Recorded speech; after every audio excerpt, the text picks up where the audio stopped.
Hello everyone, welcome back to channel and welcome to Aarambh series. तो देखिए, last turn पर हम लोग इंडियन कॉन्ट्रैक्ट एक्ट कर रहे थे। इंडियन कॉन्ट्रैक्ट एक्ट में मैंने आपको offer, acceptance, intention to create legal relationship, इसके बारे में हम लोगों ने डिटेल में डिस्कस की।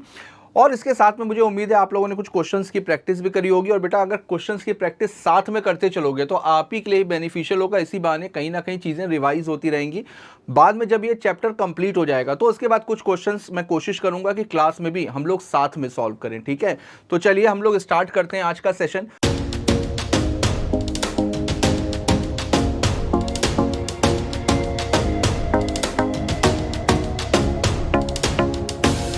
तो देखिए, ऑफर एंड एक्सेप्टेंस के बाद में नेक्स्ट जो पॉइंट आता है या नेक्स्ट एसेंशियल एलिमेंट आता है जो फॉर वैलिड कॉन्ट्रैक्ट, वो है कंसीडरेशन।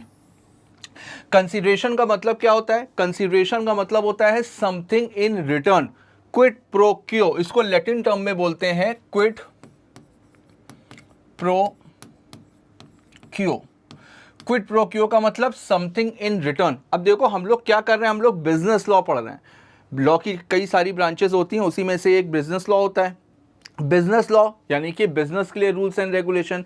बिजनेस क्यों होता है? बिजनेस प्रॉफिट के लिए होता है। बिजनेस में इंटेंशन क्या होती है? प्रॉफिट की होती है। तो भाई, अगर हम बिजनेस करेंगे, किसी चीज को खरीदेंगे, किसी चीज को बेचेंगे, तो भाई प्रॉफिट भी तो मिलना चाहिए ना। यानी बदले में हमको क्या मिल रहा है वो बहुत जरूरी होता है। उसी को ही बोला जाता है कंसीडरेशन। अगर हम कोई भी चीज फ्री में बेच रहे हैं तो क्या उसको कंसीडरेशन बोला जाएगा? क्या उसको बिजनेस बोला जाएगा?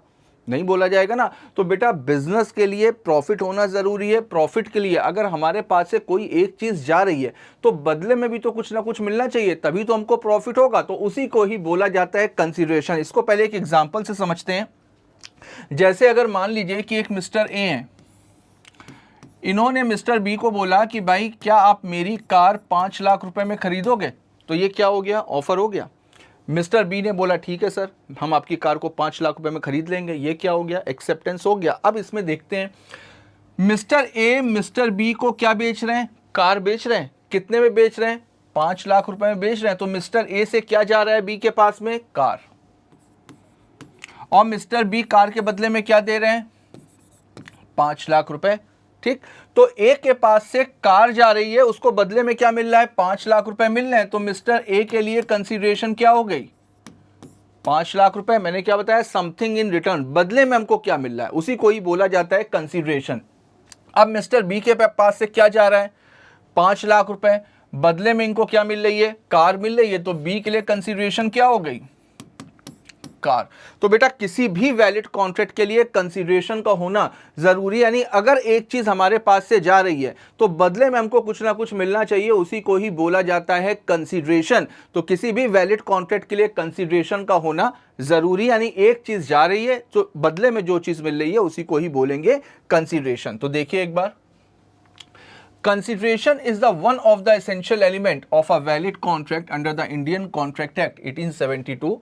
The requirement of consideration arises from the policy of law that only those promises which are made in exchange for something should be legally enforceable. तो बिल्कुल बेटा, अगर कंसिडरेशन नहीं है तो ऐसे कॉन्ट्रैक्ट्स को आप कभी भी लीगली इन्फोर्स नहीं करा सकते हो। अगर आपको कोर्ट में कॉन्ट्रैक्ट को इन्फोर्स कराना है तो तभी आप करा सकते हो जब उसमें कंसिडरेशन होगी।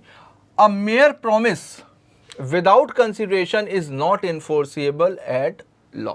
डन है। और दूसरी बात आप ऐसे भी समझो कि कंसिडरेशन का मतलब क्या हुआ? Something in return. अगर मेरे पास से कोई चीज केवल और केवल जा रही है, बदले में हमको कुछ नहीं मिल रहा, जैसे मिस्टर ए ने मिस्टर बी को कार फ्री में दे दी होती, बदले में वो पैसे ना ले रहे होते, तो इसको क्या बोला जाता है बेटा? इसको बोला जाता है गिफ्ट। भाई, हम कार दे रहे हैं और कार के बदले में हम कुछ ले नहीं रहे हैं, तो उसको क्या बोलेंगे? गिफ्ट ही तो बोलेंगे। और गिफ्ट के लिए बेटा अलग से एक कानून है, एक अलग से एक्ट है, transfer of property act. Gift के ऊपर इंडियन कॉन्ट्रैक्ट एक्ट एप्लीकेबल नहीं होता है। तो देखिए, for example, if A promises to gift ₹500 to B and later changes his mind, B can not take legal action against A because B has not given anything in return. समझ में आया? अब ए ने बी को 500 रुपए दिए, बाद में उसका माइंड चेंज हो गया, अब वो पैसे वापस लेना चाहता है, तो बेटा वापस नहीं ले सकता, क्योंकि कानून की नजर में उस कॉन्ट्रैक्ट की कोई वैल्यू ही नहीं है। A promise become enforceable only when it is supported by something in return. यही तो मैंने आपको बताया कि कंसीडरेशन का मतलब क्या होता है, something in return from the promisee which is known as consideration. Done है सबको? आगे देखते हैं। अब देखिए, सर फ्रेडरिक पोलॉक के according has defined consideration as an act और फॉरबियरेंस। अब देखो, मैंने आपको ऑफर के केस में बताया था कि ऑफर पॉजिटिव भी हो सकता है, निगेटिव भी हो सकता है। क्या बताया था? टू डू और not to do. Not to do को क्या बोलते हैं बेटा? नॉट टू डू को बोलते हैं फॉरबियरेंस। फॉरबियरेंस का मतलब मना करना, यानी कि कॉन्ट्रैक्ट जो होता है वो किसी काम को करने या किसी काम को करने से मना करना या किसी काम को ना करने के लिए, दोनों के लिए हो सकता है, पॉजिटिव और नेगेटिव सेंस दोनों में हो सकता है। अब आप उसको समझना, कंसीडरेशन को। अगर मैंने किसी को कोई काम करने के लिए बोला, जैसे सपोज करो कि मैंने एक सीए को बोला या एक सीएस को बोला कि यार तुम मेरा इनकम टैक्स रिटर्न फाइल कर दो। उसने बोला ठीक है सर, हम आपका रिटर्न फाइल कर देंगे, 5,000 रुपये लगेंगे। मैंने कहा ठीक। अब आप समझो, मेरे पास से 5,000 रुपये जा रहे हैं, लेकिन बदले में हमको क्या मिल रहा है? कुछ नहीं। लेकिन क्या ये वैलिड कॉन्ट्रैक्ट नहीं है? बिल्कुल 100% वैलिड कॉन्ट्रैक्ट है। अब बदले में तो कुछ मिल नहीं रहा, तो कॉन्ट्रैक्ट कैसे वैलिड हुआ? अब देखो, अगर मैंने कॉन्ट्रैक्ट किसी काम को करने के लिए या किसी काम को ना करने के लिए किया है और सामने वाली पार्टी मेरे कहने के अकॉर्डिंग वो काम कर रही है या नहीं कर रही है, तो उसका करना या ना करना वही मेरे लिए कंसीडरेशन होगा। कंसीडरेशन बेटा कभी भी जरूरी नहीं है कि पैसे के फॉर्म में हो। कंसीडरेशन कुछ भी हो सकता है। हम कभी कभी ऐसा होता है जो हमारा सेटिस्फेक्शन है वही हमारे लिए कंसीडरेशन है। बदले में अगर मेरा कोई काम हो रहा है, उस काम के होने से हमारा सेटिस्फेक्शन हमको मिल रहा है, तो वही हमारे लिए कंसीडरेशन है। बदले में कुछ ना कुछ मिलना चाहिए। अब जैसे अगर हम किसी की सर्विसेज ले रहे हैं और उसको प्रॉमिस कर रहे हैं कि हम तुम्हें इतने पैसे देंगे, तो वो हम जो उससे सर्विसेज ले रहे हैं तो उससे हमारा काम भी तो हो रहा है, तो हमारा काम होना ही हमारे लिए कंसीडरेशन है। तो वही चीज़ यहाँ पर लिखी हुई है, देखो, कंसीडरेशन एज एन एक्ट और फॉरबियरेंस ऑफ वन पार्टी, यानी किसी काम को करना या किसी काम को ना करना, ये भी एक कंसीडरेशन हो सकती है। और the promise thereof which is the price for which the promise of the other party is bought, और या उस चीज का प्राइस भी कंसीडरेशन हो सकता है। This consideration is regarded as the value given in exchange for a promise. Consideration is also described as quid pro quo, meaning something in return. मैंने आपको बताई अभी, this something need not necessarily be money. ये भी मैंने आपको बताया कि जरूरी नहीं है कि कंसीडरेशन हमेशा पैसे के फॉर्म में होगी या मनी के फॉर्म में होगी। इन द केस ऑफ करी versus Misa, it was observed that consideration may consist of some right, interest, profit, benefit accruing to one party, and some forbearance, detriment, loss, or responsibility given, suffered, or undertaken by the other party। बिल्कुल, आपको contract में कुछ भी मिल सकता है, कुछ अधिकार भी मिल सकते हैं, कुछ राइट्स भी मिल सकते हैं, कुछ बेनिफिट्स भी मिल सकते हैं, कुछ ऑब्लिगेशंस भी अराइज हो सकती हैं, कुछ लॉस भी हो सकता है। भाई बिजनेस जब करते हैं तो बिजनेस में हमेशा प्रॉफिट ही थोड़ी ना होता है, बिजनेस में लॉस भी होता है। तो भाई लॉस है वो भी हमारे लिए कंसीडरेशन माना जाएगा। तो कॉन्ट्रैक्ट में राइट्स भी मिल सकते हैं, बेनिफिट भी मिल सकते हैं, ऑब्लिगेशंस भी मिल सकती है, डेट्रीमेंट का मतलब हार्मफुल, नुकसानदायक या लॉस, तो लॉसेस भी हो सकते हैं। ये सारी की सारी चीजें कंसीडरेशन मानी जाएंगी। जो कंसीडरेशन का मतलब जरूरी नहीं है पैसा, कंसीडरेशन का मतलब कुछ भी, अगर कोई भी बेनिफिट या कोई भी राइट मिल रहा है वही आपके लिए कंसीडरेशन है। However consideration must have value in the eyes of law, should not be वेग और इल्यूजरी। तो बेटा बस कानून की नजर में कंसीडरेशन की वैल्यू होनी चाहिए, कानून की नजर में कंसीडरेशन की वैल्यू होनी चाहिए। कोई भी इल्यूजरी का मतलब होता है काल्पनिक, बेकार की, या कोई भी वेग, कोई भी फालतू की कंसीडरेशन नहीं होनी चाहिए, और कंसीडरेशन इलीगल भी नहीं होनी चाहिए। कंसीडरेशन का होना जरूरी है, लेकिन केवल कंसीडरेशन नहीं बेटा, लॉफुल कंसीडरेशन का होना जरूरी है। लॉफुल कंसीडरेशन का होना जरूरी है। आगे देखते हैं। अब देखो section 2 clause D.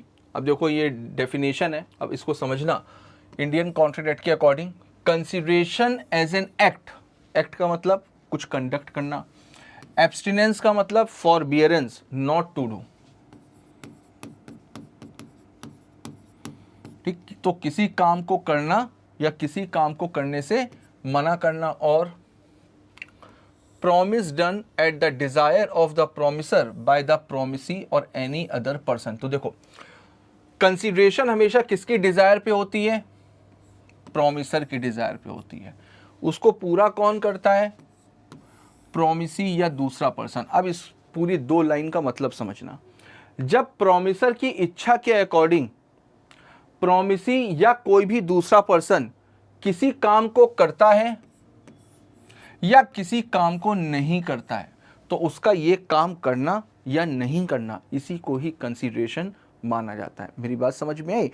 Consideration at the desire of the promisor, वो प्रोमिसर की इच्छा के अकॉर्डिंग। कंसीडरेशन इसका मतलब कौन डिसाइड करेगा? प्रोमिसर करेगा। जब प्रोमिसर की इच्छा के अकॉर्डिंग प्रोमिसी या कोई भी दूसरा पर्सन किसी काम को करता है या किसी काम को नहीं करता है, उसी को ही बोला जाता है consideration.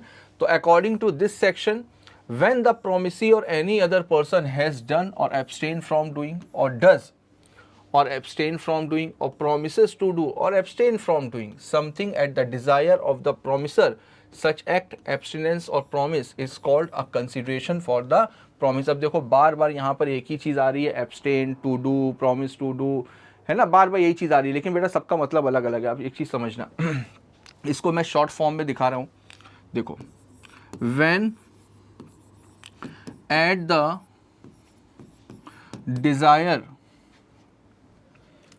sorry, when at the desire of the promiser, ठीक, when at the desire of the promiser, promisee or any other person, promisee और any other person, अब इसको पॉइंट में लिख लो, has done or abstained from doing,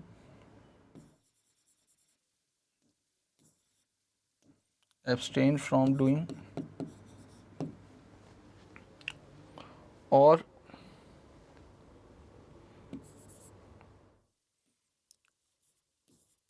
does or abstains from doing or promise to do or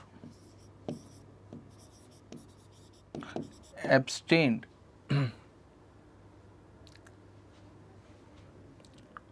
abstain from doing। अब देखो इन तीनों का मतलब क्या है। अब देखो ना यहाँ पर, when at the desire of the promiser, promisee और एनी अदर पर्सन, यानी कि प्रोमिसर की इच्छा के अकॉर्डिंग प्रोमिसी या कोई भी दूसरा पर्सन, यहाँ पे क्या लिखा हुआ है बेटा? हैज़ डन और एब्सटेन फ्रॉम डूइंग, यानी कि जब प्रोमिसर की इच्छा के अकॉर्डिंग प्रोमिसी या कोई भी दूसरा पर्सन वो काम कर चुका है, यहाँ पर क्या लिखा हुआ है? डस और एब्सटेन्स फ्रॉम डूइंग, या उसकी इच्छा के अकॉर्डिंग करता है या करने का प्रॉमिस कर रहा है, प्रॉमिस टू डू, या करने का या ना करने का प्रॉमिस कर रहा है। तो बेटा ये क्या हो गया?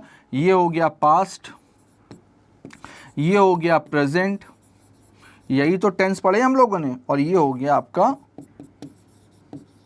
फ्यूचर। यानी कि यहां पर पास्ट की बात करी जा रही है, जब प्रोमिसर की इच्छा के अकॉर्डिंग प्रोमिसी या कोई भी दूसरा पर्सन पास्ट में वो काम कर चुका है या नहीं कर चुका है, एट प्रेजेंट कर रहा है या नहीं कर रहा, या प्रॉमिस कर रहा है कि आगे करेगा या नहीं करेगा, उसी को ही बोला जाता है कंसीडरेशन। तो इसमें एक टॉपिक और ऐड हो जाता है कि कंसीडरेशन अगर आपसे पूछा जाए कितने तरह की होती है, तो कंसीडरेशन 3 तरह की होती है, पास्ट, प्रेजेंट और फ्यूचर। मेरी बात समझ में आई? और यही चीज डेफिनेशन का पार्ट है। अब देखो, this definition makes it clear that consideration may be past, present और future and may move from the promisee और even from the third person. और कंसीडरेशन किसी भी तरफ से मूव हो सकती है, प्रोमिसी खुद भी दे सकता है या कोई थर्ड पर्सन भी उसको दे सकता है। तो मेरे ख्याल से डेफिनेशन सबको क्लियर होगी। तो इस डेफिनेशन से 3 पॉइंट हम लोगों के कवर अप होते हैं। कौन कौन से? एक तो कंसीडरेशन का मतलब समझा, समथिंग इन रिटर्न। दूसरा, कंसीडरेशन 3 तरीके की हो सकती है, पास्ट, प्रेजेंट और फ्यूचर। और दूसरा, कंसीडरेशन थर्ड पर्सन की तरफ से भी मूव हो सकती है। और कंसीडरेशन किसकी डिजायर पे होती है? हमेशा प्रॉमिसर की डिजायर पे। तो ये 4 पॉइंट आपको याद रखने हैं। अब देखो काइंड्स ऑफ कंसीडरेशन। तो सबसे पहले एग्जीक्यूटरी या फ्यूचर बताया गया। फ्यूचर का मतलब हम आज प्रॉमिस कर रहे हैं, लेकिन कंसीडरेशन हमको कब मिलेगी? मेरा काम होगा या नहीं होगा, कब होगा? फ्यूचर में। देखो, which means that it makes the form of promise to be performed in the future. Example, an engagement to marry someone. तो अभी इंगेजमेंट हो रही है, अभी शादी थोड़ी ना हो रही है। तो इंगेजमेंट क्या है? इंगेजमेंट फ्यूचर कंसीडरेशन है। क्यों? क्योंकि पहले इंगेजमेंट हुई, शादी फ्यूचर में होगी। दूसरा, एग्जीक्यूटेड और प्रेजेंट। एग्जीक्यूटेड और प्रेजेंट का मतलब साइमल्टेनियसली, एक साथ। जैसे कैश सेल होती है, इसका सबसे अच्छा एग्जांपल है कैश सेल। जब आप कोई भी चीज खरीदते हो दुकान से, एक हाथ से पैसा देते हो, एक हाथ से सामान लेते हो, तो सारी की सारी चीजें एक साथ हो रही हैं, उसको बोला जाएगा प्रेजेंट। देखो, in which it is an act और फॉरबियरेंस मेड और suffered for a promise. Forbearance का मतलब सबको समझ में आ चुका होगा। In other words, the act constituting consideration is wholly or completely performed. If A pays today ₹100 to a shopkeeper for goods which are promised to be supplied the next day, A has executed his consideration but the shopkeeper is giving executory। यानी एक party के लिए तो present हो रही है और एक पार्टी के लिए फ्यूचर हो रही है। Promise to be executed the following day. अगले दिन क्या हो जाएगा? अगले दिन जब वो दे देगा गुड्स, तो फिर उस केस में कंसिडरेशन कंप्लीट हो जाएगी। If the price is paid by the buyer and the goods are delivered by the seller at the same time, consideration is executed by the both the parties। वही example है जो मैंने आपको बताया, cash cell. Done है। तीसरा देखो, past. Past का मतलब प्रॉमिस हम आज कर रहे हैं, लेकिन कंसिडरेशन हमको पास्ट में ही मिल चुकी है। An act constituting consideration which took place and is complete Holi executed before the promise is made. तो प्रॉमिस होने से पहले ही कंसिडरेशन हो चुकी है। अब देखो, इंग्लिश लॉ के अकॉर्डिंग, ये तो हम लोग इंडियन लॉ पढ़ रहे हैं, इंग्लिश लॉ के अकॉर्डिंग कंसीडरेशन बस केवल 2 तरीके की होती है, फ्यूचर और प्रेजेंट। पास्ट कंसीडरेशन कुछ नहीं होती, लेकिन इंडिया में पास्ट, प्रेजेंट और फ्यूचर तीनों हो सकती हैं। Okay, a consideration may be executory और executed but never past. The English law is that past consideration is no consideration. The Indian law recognize all the above 3 kinds of consideration। Indian law में तीनों consideration को accept किया गया है। अब आगे देखो, जैसा कि मैंने आपको बताया कि देखो कंसीडरेशन जो है बेटा, केवल कंसीडरेशन से काम नहीं चलता, कंसीडरेशन का लॉफुल होना भी जरूरी है और ऑब्जेक्ट भी अनलॉफुल नहीं होना चाहिए। ऑब्जेक्ट का मतलब क्या हो गया? ऑब्जेक्ट का मतलब हो गया purpose of making of contract. Consideration का मतलब अभी हम लोग पढ़ के आए हैं। तो किसी भी कॉन्ट्रैक्ट में जो पर्पस होगा, यानी कि जो ऑब्जेक्ट है और जो कंसीडरेशन है, वो हमेशा लॉफुल होनी चाहिए। देखो, one of the essential requisite of a valid contract is that the object and consideration of the agreement must be lawful। देखिए सेक्शन 10 एसेंशियल एलिमेंट्स का है, तो उसमें जितने भी एसेंशियल एलिमेंट बताए हैं तो वो हमेशा लॉफुल कंसिडरेशन और लॉफुल ऑब्जेक्ट के होते हैं। देखो लिखा भी हुआ है, for a lawful consideration and with a lawful object and are not expressly declared to be void. Therefore, it clearly follows that if the consideration or the object of an agreement is unlawful, such agreement does not amount to a valid contract and is void। Void ab initio। Void ab initio। Done है सबको यहां तक? चलिए आगे देखते हैं। अब देखिए section 23 of the Indian contract act. अब देखो सेक्शन 23 क्या बोलता है? circumstances in which consideration or object of an agreement is regarded as unlawful।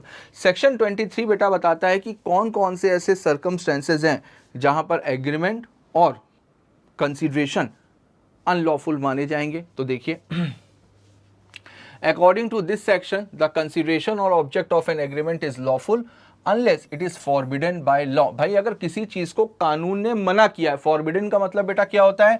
forbidden का मतलब मना करना। अगर किसी चीज को कानून ने मना किया और आप उसी चीज को लेकर के कॉन्ट्रैक्ट में एंटर कर रहे हो, तो क्या वो कॉन्ट्रैक्ट कभी भी वैलिड होगा? नहीं होगा। उसको क्या बोलेंगे? इलीगल। तो देखिए, forbidden by law और is of such a nature that if permitted it would defeat the provision of any law. या अगर आप कोई भी ऐसा एग्रीमेंट कर रहे हो, एग्रीमेंट में एंटर कर रहे हो जिसकी वजह से लॉ के किसी प्रोविजन का वायलेशन हो रहा है, अगर ऐसा कोई भी काम जिसको लॉ पूरी तरीके से मना करता है। दूसरा, अगर आप ऐसा एग्रीमेंट करोगे तो लॉ के किसी भी प्रोविजन का वायलेशन होगा, या कोई भी ऐसा काम जो कि फ्रॉडलेंट है या involves or implies injury to the person or property of another, या ऐसा कोई भी एग्रीमेंट कर रहे हो जिसकी वजह से किसी को फिजिकल इंजरी हो रही है या किसी की प्रॉपर्टी को नुकसान पहुंच रहा है, या ऐसा कोई भी कॉन्ट्रैक्ट जिसको कोर्ट इमोरल और पब्लिक पॉलिसी के अगेंस्ट में मांग रही है, तो हर एक वो एग्रीमेंट, हर एक वो कॉन्ट्रैक्ट वॉइड एग्रीमेंट होगा और उसको लॉ में इन्फोर्स नहीं कराया जा सकता। तो कोई भी एक्ट, कोई भी एग्रीमेंट फॉरबिडन बाय लॉ नहीं होना चाहिए। ऐसा कोई एग्रीमेंट नहीं होना चाहिए जो किसी लॉ के प्रोविजन का वायलेशन करे। ऐसा एग्रीमेंट जिसमें फ्रॉड नहीं होना चाहिए। ऐसा एग्रीमेंट जिसकी वजह से किसी की प्रॉपर्टी या किसी को फिजिकल इंजरी पहुंच रही है, या ऐसा कोई भी एग्रीमेंट जिसको कोर्ट ने इमोरल और पब्लिक पॉलिसी के अगेंस्ट में माना है। अगर आप ऐसे एग्रीमेंट में एंटर करते हो तो वो या तो वॉइड होंगे या वो इलीगल माने जाएंगे। देखिए, in each of these cases the consideration or object of the agreement is said to be unlawful, and every agreement of which the object or consideration is unlawful is void. Done है सबको? तो चलिए आगे देखते हैं। अब देखिए,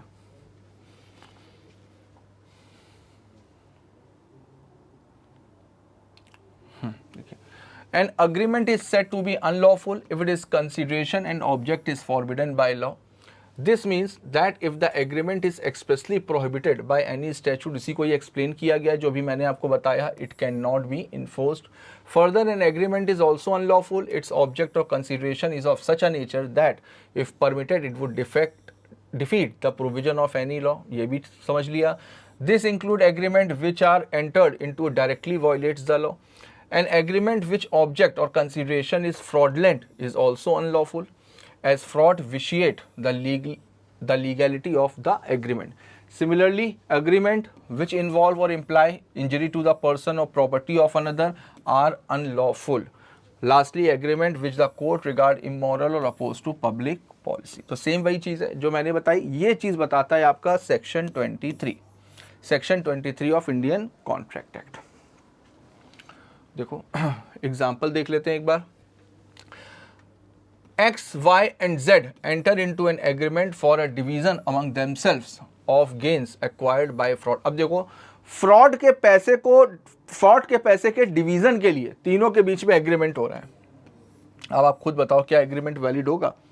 साफ साफ है, वॉइड होगा, बिकॉज इट्स ऑब्जेक्ट अनलॉफुल। ठीक, similarly where X promises to obtain for Y an employment in government service and Y promise to pay ₹1500 to X. अब देखो, जॉब के लिए पैसा देना, रिश्वत देना, घूस देना, ऑब्वियसली भाई पब्लिक पॉलिसी के अगेंस्ट में, सोसाइटी के अगेंस्ट में, तो ये भी पूरी तरीके से वॉइड होगा। करप्शन वाले एग्रीमेंट कभी भी वैलिड हो ही नहीं सकते।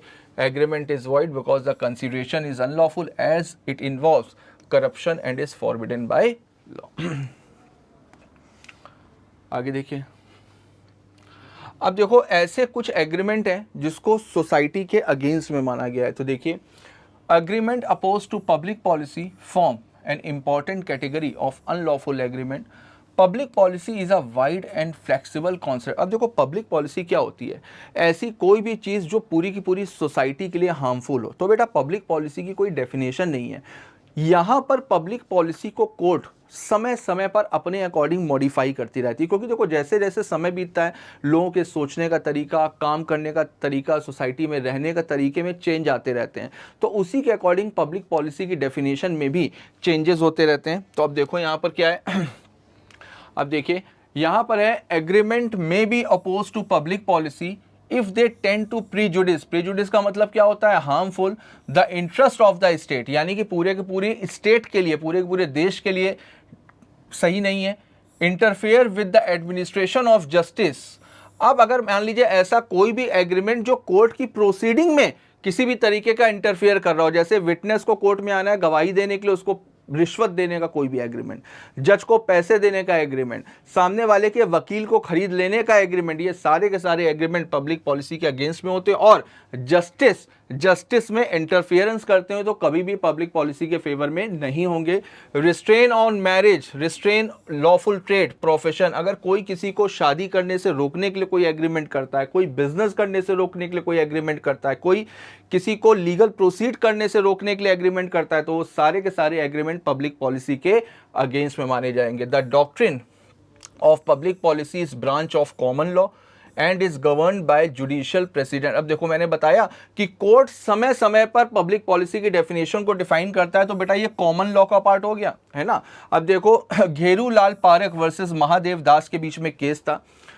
The Supreme Court held that public policy should not be extended beyond the classes of case already covered by it. Similarly, in Johnson versus Dryfontein Consolidated Mines to 1902, it was observed that courts cannot invent new heads of public policy at their discretion as public policy is an unsafe and uncertain ground for legal decision। तो बेटा यहाँ पर public policy की कहीं पर कोई definition नहीं दी गई है, समय समय के अकॉर्डिंग कोर्ट पब्लिक पॉलिसी को डिफाइन करते रहते हैं। आगे देखते हैं। 10 agreement whose consideration or object is unlawful under section 23 are void and unenforceable. तो ऐसा कोई भी एग्रीमेंट जो पब्लिक पॉलिसी के अगेंस्ट में है वो कभी भी वैलिड नहीं होगा, वॉइड होगा और अनइनफोर्सेबल होगा। However, it is important to note that while agreement opposed to public policy are void, they are not necessarily illegal। तो बेटा जरूरी नहीं है कि अगर पब्लिक पॉलिसी के अगेंस्ट में हो तो वो इलीगल हो, वो वॉइड भी हो सकता है, इलीगल भी हो सकता है। अगर आप लॉ के अगेंस्ट में जाओगे तो फिर वो इलीगल हो जाएगा, unless they are expressly prohibited by law. The concept of lawful object and lawful consideration ensures that contracts are made for legitimate purpose and in the interest of society at large। देखते हैं, अब देखिए यहाँ पर कुछ example दिए हुए हैं।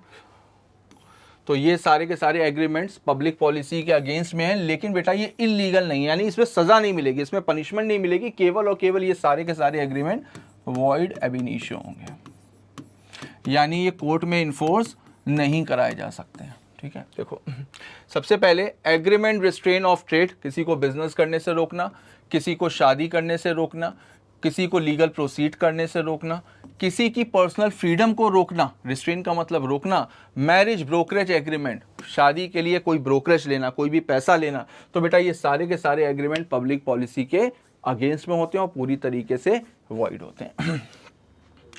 तो चलिए यहाँ पर हमारा कंप्लीट होता है वॉइड एग्रीमेंट तक का पार्ट। इसके आगे भी कुछ एसेंशियल एलिमेंट हैं, कुछ इंपॉर्टेंट टॉपिक्स हैं इंडियन कॉन्ट्रैक्ट एक्ट के, बड़ा एक्ट है। ठीक है, तो उसको धीमे धीमे करके कवर अप करेंगे। तो चलिए मिलते हैं नेक्स्ट वीडियो में, नेक्स्ट क्लास में। तब तक के लिए all the best, good bye, thank you.